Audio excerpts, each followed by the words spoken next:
Hey, this is Tim Cummins, and welcome back to Story Tim, which I tell my favorite stories from my nearly 50 years here on this planet Earth.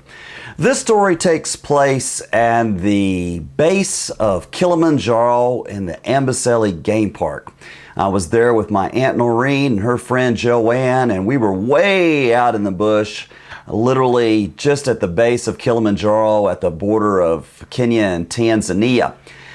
We were there and we each had our own room, and I was in my room very late at night, and I suddenly heard this sound that sounded like squeaking tennis shoes, like on a basketball court, kind of squeak, squeak, squeak, squeak, squeak, and I was like, what the heck is that, man?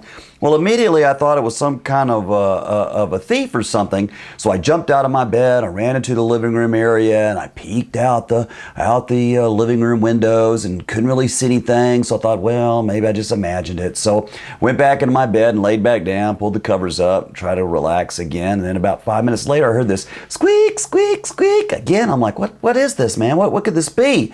So this time I went back in the living room, and this time I actually went outside and I started kind of searching around the little hut that I was in, this little banda thing we were in, and kind of looking around, still couldn't see anything. I thought this was very, very odd. So I came back to the room, and I kept hearing this squeak, squeak kind of sound like rubber tennis shoes thing. So I went back out, I looked over to the left-hand side, went outside, kind of looked around, got my flashlight out, couldn't see anything, and I thought, man, this is just truly bizarre. I have no idea what this could be. So I went back to bed now, and then I heard the sort of sound again. So I thought, this sounds like this is really close up. I said, I wonder if it could be behind the house, because I hadn't looked in the behind the house, So I got open, and I opened up the window very slowly like this, and I looked out, and I saw an eyeball about this big around right beside the window. And I went, holy Moses, what is that? And I realized, of course, what on the planet Earth has an eyeball about that big, right? Well, it was a big elephant. It was a cow elephant. And cow elephants, well, elephants in general, when they get thirsty, what they'll start doing is chewing tree bark.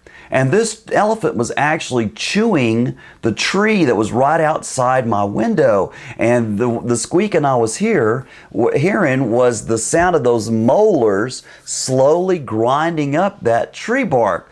Well, I was like, wow, this is a trip, man. So, I knew what it was. I felt like I was safe. So I went on back to bed. Next morning, I went back and I was talking to my friends, Noreen and Joanne and some of the other tourists around there. I was saying, well, what'd you think about the elephant outside? And they're like, what are you talking about? What elephant? I said, well, there was an elephant right outside your window chewing on the tree. And they were like, oh, come on. We don't believe that. We don't elephant chewing on a tree. So I said, well, come here, check it out. So I took them behind the thing, and sure enough, you could see where basically this elephant had just shredded the whole side of this tree, and they were just completely flabbergasted by it all.